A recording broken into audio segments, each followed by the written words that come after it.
If we notice the activities of the mind are deeper than the five sense perception, the thought, thinking is another layer different from the perceiving layer of five senses. There's another layer separate from the thought, is a layer where we feel. It's a separate and third activity of the mind is where we are feeling.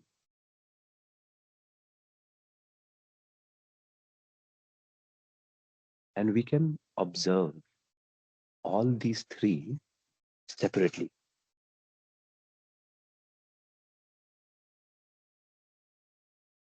Now, hold on and focus on this space of feeling.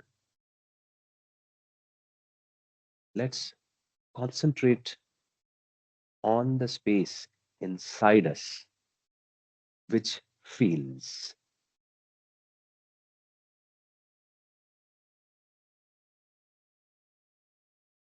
This is the space where our natural acceptance is also felt.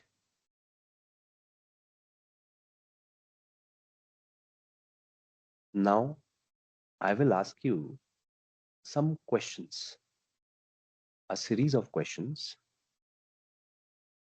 and answers will come to you.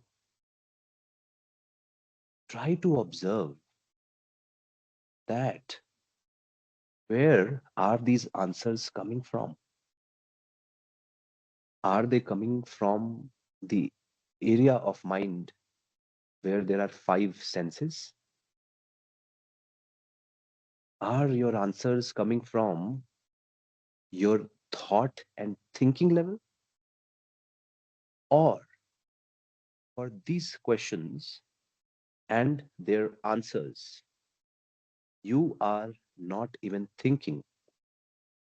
You simply feel and know the answer. So, my first question is, and ask yourself internally, do I want to be happy? There is surely a yes coming. Feel and observe this space where the yes instantly came from. You may even notice your body, and maybe you will even feel some sensation in body in some area where this answer just comes from. Do not try to force and look for the space. Let's just be patient and stay watching. So, do I want to be happy? Yes. Do I want harmony in myself? Yes.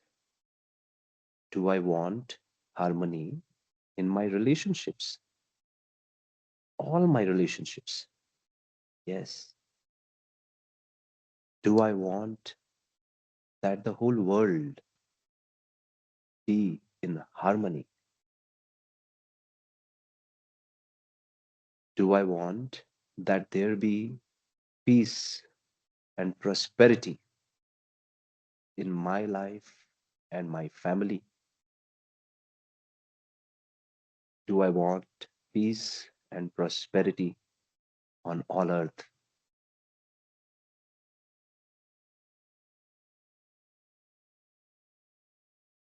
Do I want trust in my relationships? Do I want respect? Do I want love? Yes. We can slowly open our eyes if we have to, or stay closed and observing and be listening. Hmm. So, which area inside us answered all these questions? It was definitely not the thinking part of our mind. We just know it, that what is acceptable to us.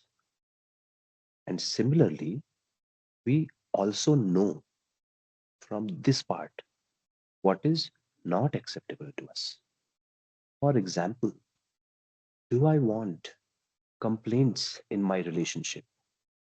Instantly we know, no. Do I want conflict in my relationship?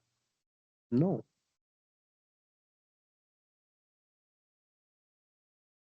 This part inside us is in touch with pure truth. It cannot be corrupted. It can never be corrupted. It is always correct. And this is my proposal,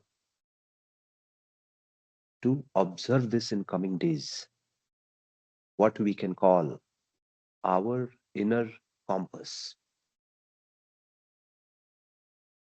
The inner compass always points in a direction which is harmonious, which is healthy, which is correct, which is aligned with truth.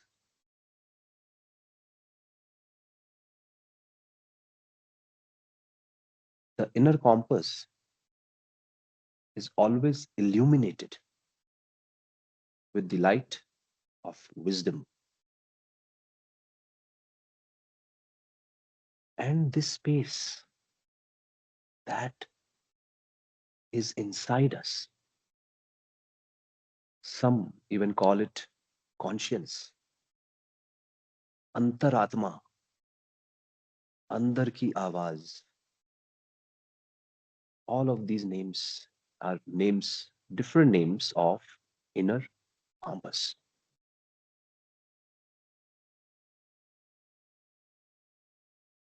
So in coming days, if we locate our inner compass, separate it like you separate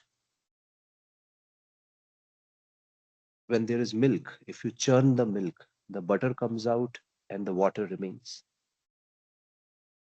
So this way, our mind is composed of different parts, but they are still having separation, or in a way difference.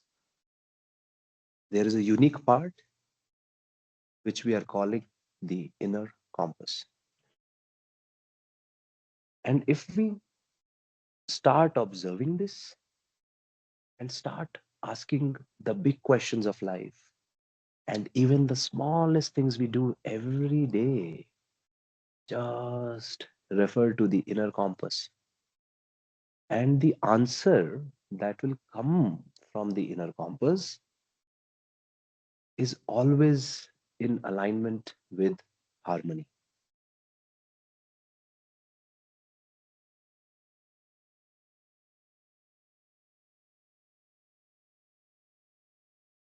It's always mm, easily acceptable,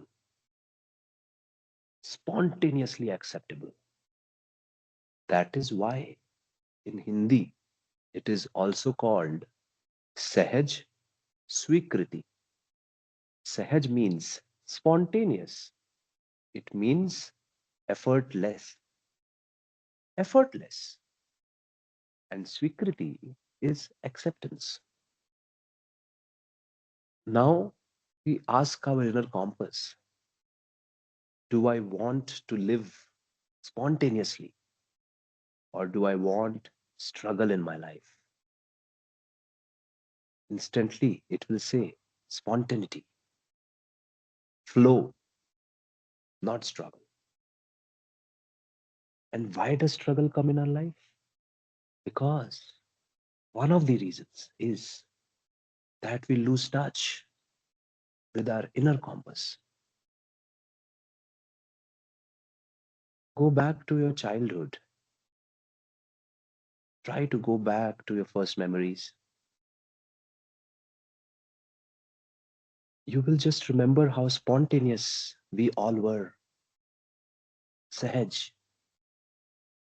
Why? Because we were not thinking too much. We were simply following the inner compass. And that's why we were simple beings. But as we grew up, the light of the inner compass, which shone like a sun inside, it got covered by layers and layers of other beliefs, predispositions that basically prevented the light from shining and going out into my actions and behavior, into my thinking and decision making.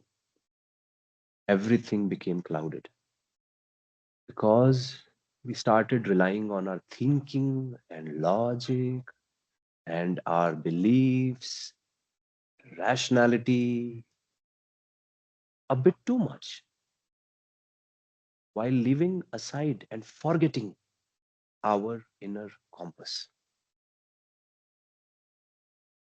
So now, in coming days, let's live our life, smallest things, with our inner compass and go to it for advice. For example, if we are having a problem in a relationship with someone in home or at work, and we are feeling bitter or complaining, or we don't know what to do, how to handle, then instantly, if we develop the tool to access our inner compass, we can refer it for advice and see what answer it will give. And trust me, sometimes the answers just surprise us.